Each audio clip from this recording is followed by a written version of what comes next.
Welcome to EDU World Space. In this exercise, we have a collar that has a mass of 2 pounds that is attached to a spring that has a spring constant of 4 pound-force per foot. And the collar is constrained to move vertically. And the unstretched length of the spring is equal to 1 foot, as shown here in the figure in blue. S is the vertical distance of the collar C. And we know that when S is equal to 0, that is when the spring is unstretched, the initial speed, V0, of the collar is equal to 15 feet per second. And our goal is to find what is the velocity of the collar after it travels a distance of 1 foot, so after S is equal to 1 foot. So what we need in order to solve this exercise is the concept of elastic force. Okay, so F, the elastic force, is equal to minus the spring constant K times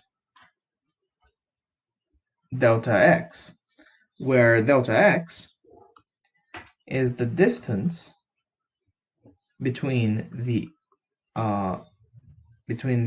stretched, is the difference of length between the stretched spring and the unstretched spring. So I'm going to call it X minus X0, where X0 is the equilibrium position of the spring.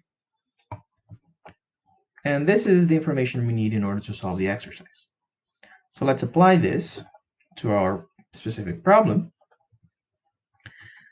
So we have that the collar is constrained to move in the X direction, meaning that the pole to which the collar is attached will exert vertical forces on the collar such that the collar will not move in the Y direction. Okay, so we can work only with the forces that act in the horizontal direction. So consider that this here is the collar, and the force that the spring exerts on the collar is in this direction shown here in the picture. It points along the spring, okay, and points downwards. That is, it points in the direction of restitution. So it tries to bring the collar back to the unstretched position. Okay. And the horizontal force, the horizontal component of this force is pointing in this direction here. Okay. And it makes a certain angle theta with the force itself. So the horizontal component of the force, Fx, is equal to the elastic force F times the cosine of theta. And we saw up here that the cosine of theta is equal to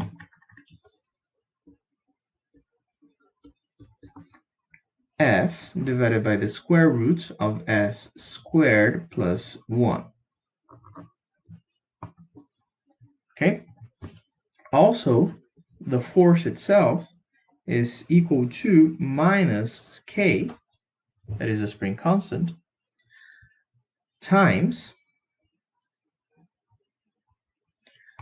the final position of the spring, the final length of the spring, which is the square root of S squared plus 1. This is just Pythagoras' theorem. I'm calculating the hypotenuse here as a function of the legs, minus the unstretched position of the spring, which is 1 foot.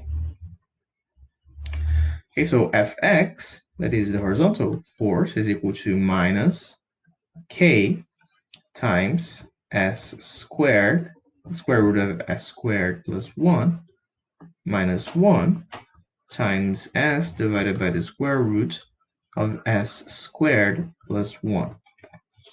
So fx is equal to minus k times s minus s divided by the square root of s squared plus 1. And this must be equal to the mass of the color times the acceleration of the color, meaning that the acceleration is minus k divided by m times s minus s divided by the square root of s squared plus 1. Okay, so I remember that our goal is to find what is the speed, the velocity of the color when s is equal to 1. So we want to relate the acceleration, the length s, and the speed v. So how do we do it? Well, remember that a is equal to dv dt. So I'm going to multiply both sides by v. So you get a times v is equal to v times dv dt. Now v, the speed, is dx dt. So we have a dx dt is equal to dv dt. And we can cancel the dt's and integrate on both sides. We have that the integral from x0 to x of a dx is equal to the integral of v0 from 0 to v of v dv. So we can just apply this to our problem. So remember that we have an expression of the acceleration as a function of s. And remember that x is equal to s. That is, the distance, the horizontal distance, is equal to s. So what we have is the integral of from x0, actually, let me write it as s0 to s of a ds, and this is equal to the integral from v0 to v of v dv.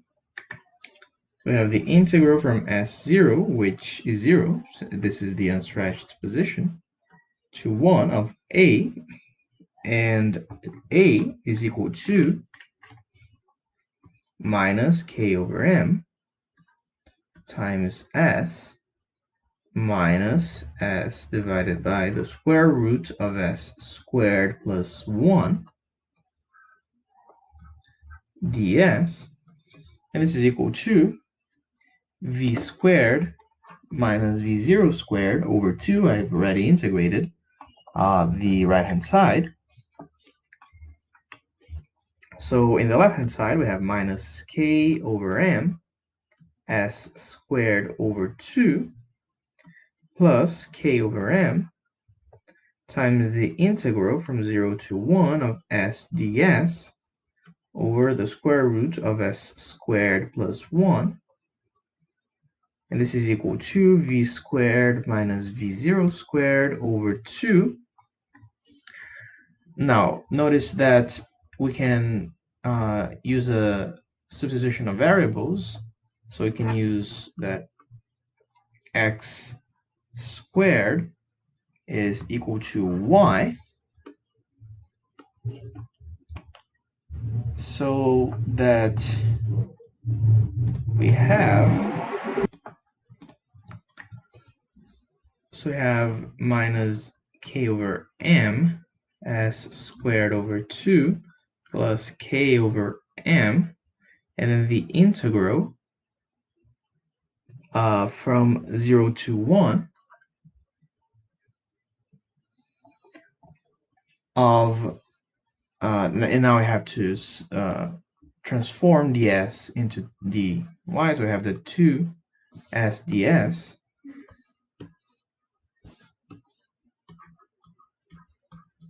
is equal to dy.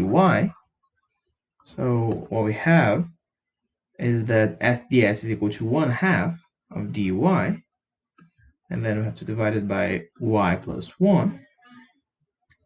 Okay, so this is minus k over m s squared over 2 plus k over 2m times, actually let me write it as k over m times the square root of y plus 1. Since the derivative of the square root of y plus 1 is 1/2 of the square root, I'm sorry, 1 over 2 times the square root of y over 1. And this from 0 to 1. Okay. And now we have to insert the numbers here. So we have minus k over m times 1/2 plus k over m times the square root of 2 minus k over m times 1. So this is k over m times the square root of 2 minus 3/2. Okay, and we have this, which is the left-hand side of our equation, is equal to v squared minus v0 squared over 2. So we have k over m times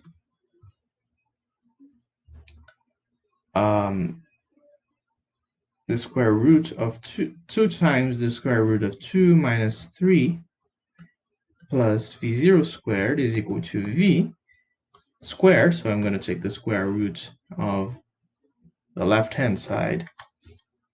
Now k is equal to 4-pound force per foot. Now remember that 1 pound force is 1 pound times 32.2 feet per second squared, and we have to divide it by the mass, which is 2 pounds, then multiply it by 2 times the square root of 2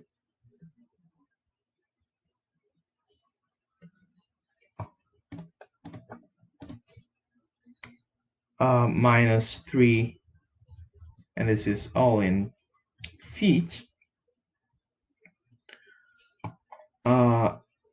So now I can take, and then we have to add 15 feet per second squared. So this is equal to 14.63 feet per second. And this is the speed of the color that we wanted to find, and the answer to our exercise.